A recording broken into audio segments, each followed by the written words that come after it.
Assalamu alaikum. I am Ahmed Naqvi and you are watching World in Focus. नाज़रीन, आज की इस episode में हम जो मैप सीरीज़ है उसी के हवाले से बात करेंगे। और आज की इस एपिसोड में हम एक और इम्पॉर्टेंट रीजन जो एशिया का है उसकी जोग्राफ़ी और उसके डिफरेंट एस्पेक्ट्स पे बात करेंगे, विच इज़ सेंट्रल एशिया। नाज़रीन, सेंट्रल एशियन रीजन जो है या सेंट्रल एशियन रिपब्लिक्स जो हैं इनकी हम डिफरेंट एस्पेक्ट पे बात करेंगे। इस रीजन का एक प्रोफाइल देखेंगे, जोग्राफिकल प्रोफाइल देखेंगे, ethnic, demographic, economic, security etcetera etcetera. इस तरह का जो डिफरेंट एस्पेक्ट्स हैं इस रीजन के, उनके ऊपर हम एक शॉर्ट सी जो है वो वीडियो ये है और उसके ऊपर हम बात करेंगे। तो सबसे पहले हम बात करेंगे सेंट्रल एशियन रीजन। ऑब्वियसली इसका दूसरा नाम मिडिल एशिया भी है, सेंट्रल एशिया भी है। Russians use to call during Soviet time it as a Middle Asia, but obviously in the post cold war हम इसको देखते हैं कि इसको सेंट्रल एशियन कहा जाता है। So there are five states in Central Asia, and they are obviously Kazakhstan, Tajikistan, Kyrgyzstan, Uzbekistan, and Turkmenistan. ये जो पांच स्टेट्स हैं सेंट्रल एशिया की, they all are land locked states, and within them, very interestingly, Uzbekistan is only the second country in the world to be double landlocked, which means that even Uzbekistan's neighbors don't have access to the sea. So double landlocked state दुनिया में दो हैं, उनमें से एक जो है वो उज्बेकिस्तान है। That's a very interesting feature of Central Asia. अब नाजरीन इस पॉइंट के बाद आते हैं कि ये जो सेंट्रल एशिया है इसकी एक हिस्टोरिक जो हिस्ट्री है वो क्या रही है। तो हिस्टोरिकली जो अगर तारीख देखी जाए तो जो सेंट्रल एशियन रीजन है, it has been under the control of इधर मंगोल्स, जो मंगोलियंस हैं उनकी तरफ से, रशियंस एंड द पर्शियंस। ये तीन ऐसी एम्पायर्स थी या रीजन्स थे जिनका इन्फ्लुएंस था सेंट्रल एशिया में हिस्टोरिकली। हाउएवर जब से टर्क्स एक्सपेंड हुए तो ये जो रीजन है उसके अंदर हमें टर्किश की भी एक मेजर एक्सपेंशन नज़र आती है। और टर्की जो है वो भी, और टर्किश जो कल्चर, एथनिसिटी, लैंग्वेज, वो भी हमें इस रीजन के अंदर ज़्यादा इन्फ्लुएंस करता हुआ नज़र आता है। सो जिसका जिक्र अगेन हम अब बाद में जाके करेंगे। तो सबसे पहले हम बात करते हैं इस सेंट्रल एशियन रीजन की ज्योग्राफी की। तो मैं एक होलिस्टिक पिक्चर कर लूँ तो the entire Central Asian region is a mix of plains, meadows, large meadows, mountainous regions, as well as the deserts. इसकी जो ज्योग्राफिकल फीचर्स हैं वो मिक्स हैं। Obviously it doesn't have access to the sea, but it does have the rivers, it does have the glaciers, जो mountainous glaciers भी मौजूद हैं। और ऑब्वियसली इसके अंदर लेक्स वगैरह भी जो हैं बहुत इंपॉर्टेंट मौजूद हैं। But at the same time अगर हम बात करें इसकी टोपोग्राफी की, तो इसके अंदर ये सीज्मिक एक्टिविटी जो है बहुत सिग्निफिकेंट है।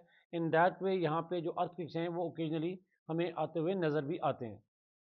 अगर हम इंडिविजुअली इन पांचों स्टेट्स की बात करें तो इनमें से हर एक स्टेट के बहुत इंटरेस्टिंग जोग्राफिकल फीचर भी मौजूद हैं। और उनमें सबसे पहले अगर बात करें कजाकिस्तान की, Kazakhstan territory is very huge and it's area is approximately ninth largest country in the world by size. Its size is almost similar to the size of Argentina, and it obviously forms the majority of the Central Asian land. अगर मैं Turkmenistan की बात करूं तो 80% of Turkmenistan is comprised of a desert, which is the fourth largest desert in the world, and its name is Karamkum. Uzbekistan की अगर हम बात करें तो 80% of Uzbekistan land is flat and based on deserts and plains. It is central to the entire region of the Central Asia, and it is, as I said earlier, it is the only country which is double landlocked, and it is also the only country of the Central Asia which has geographical borders with all other four states of Central Asia. Regarding Tajikistan, the 93% of Tajikistan is mountainous. The Pamirs, the very well-known Pamirs, जो पाकिस्तान की border तक आते हैं, they are the third highest mountain ecosystem in the world. On Kyrgyzstan, the 65% of the Kyrgyz territory is mountainous, that also includes the Pamir mountains. Regarding population and ethnicity, as I said earlier, इसकी history की जब हमने बात की थी तो जो Central Asian region है इसके अंदर मिक्स रेसेस हैं, बट हिस्टोरिकली तीन मेजर रेसेस हैं, and they are Europeans, the Mongols, as well as the Persians. However, the current different ethnicities present over there, like Uzbeks, like Tajiks, like Kyrgyz, all of them are admixture of these three original races. So obviously over the period of time, the interracial mix have happened, as a result of which different new ethnicities have emerged that I named as Kyrgyz, Uzbeks, as well as others that are present. Regarding religion, obviously this region is predominantly a Muslim region.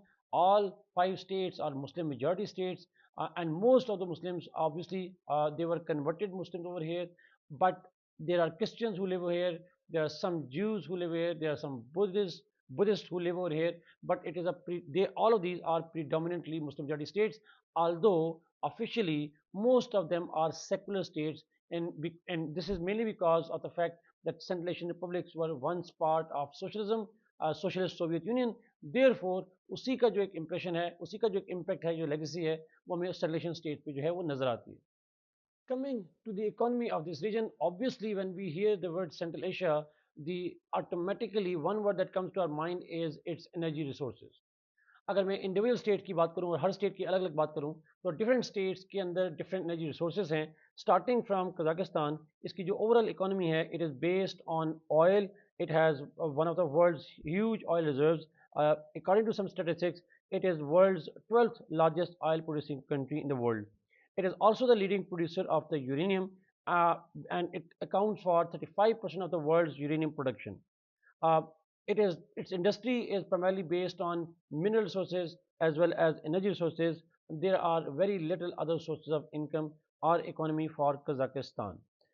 By volume, it is the biggest, largest Central Asian economy at present.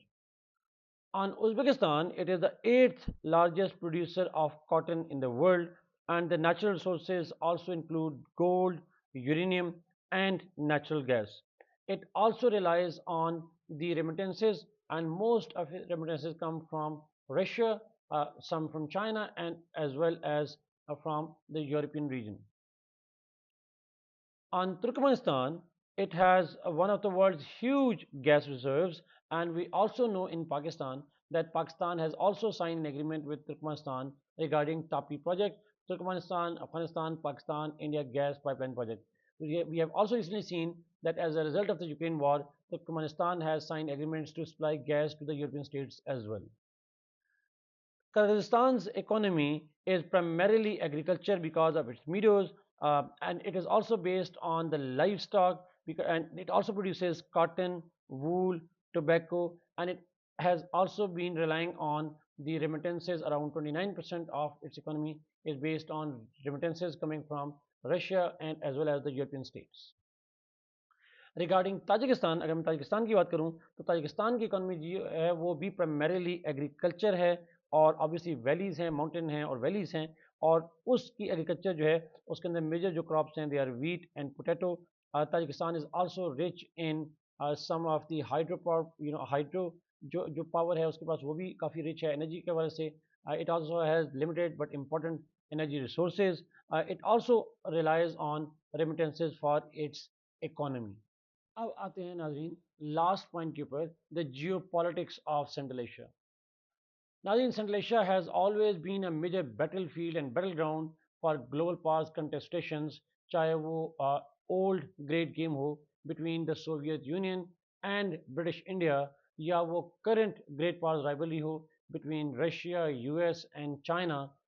Central Asia has always been a battlefield of the global powers rivalry. Old great game versus the new great game. इसके हवाले से बड़ी तारीखी किताब भी अहमद रशीद साहब की है, the great game in Central Asia. Now हम ग्रेट गेम पे तो नहीं जाएंगे, ऑब्वियसली हम हार्टलैंड थ्योरी पे भी नहीं जाएंगे, but this Central Asian region has a pivotal significance in the entire Eurasian region. और उसमें अगर मैं बात करूँ हिस्टोरिकली और करंटली, तो this Central Asian region sits right at the centre of the ancient Silk Route that used to connect East Asia with Europe, और particularly अगर मैं चाइना की बात करूँ तो उसको कनेक्ट कर रहा होता है. इसी कॉन्टेक्स्ट में हम देखते हैं कि जब Chinese revival of the silk route की बात करते हैं और मैरीटाइम सिल्क रूट के साथ साथ revival of the ancient Silk root की बात करते हैं, तो central Asia becomes the centre of the AP centre of the revival of this new silk route. और हम ये जानते हैं कि 2013 में जब ये BRI या OBOR इनिशिएटिव अनाउंस किया गया था, तो ये चाइनीज़ प्रेसिडेंट ने अनाउंस किया था while he was on a visit to Kazakhstan और जो BRI है उसकी सबसे मेजर जो इन्वेस्टमेंट हैं by the size of the investment that are taking place in Kazakhstan. And this is why Kazakhstan has become the hotbed of and contesting a contestation point between the major powers. हमने देखा कि last year Kazakhstan के अंदर काफ़ी protest हुए, pro democracy protest हुए, जिसको waste ने बड़ा हाईलाइट किया, बस उनको कर्व करने के लिए we have seen that Russians were asked to send the forces और वो क्वेल किया गया।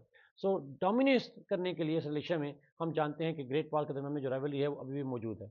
बिसाइड्स दैट हम जानते हैं कि after 9/11 the US has established two bases in Central Asian region, but both of them were asked by the states to move out, और ultimately देखा कि 2005 में फिर 2014 में United States one by one have moved out of Central Asia. However, Russian forces are present, Russian infrastructure is present, चाहे वो space infrastructure हो, चाहे वो मिलिट्री इंफ्रास्ट्रक्चर हो या पॉलिटिकल इन्फ्लुएंस हो, Russians have a major significant position in Central Asia. Chinese are expanding their influence as well.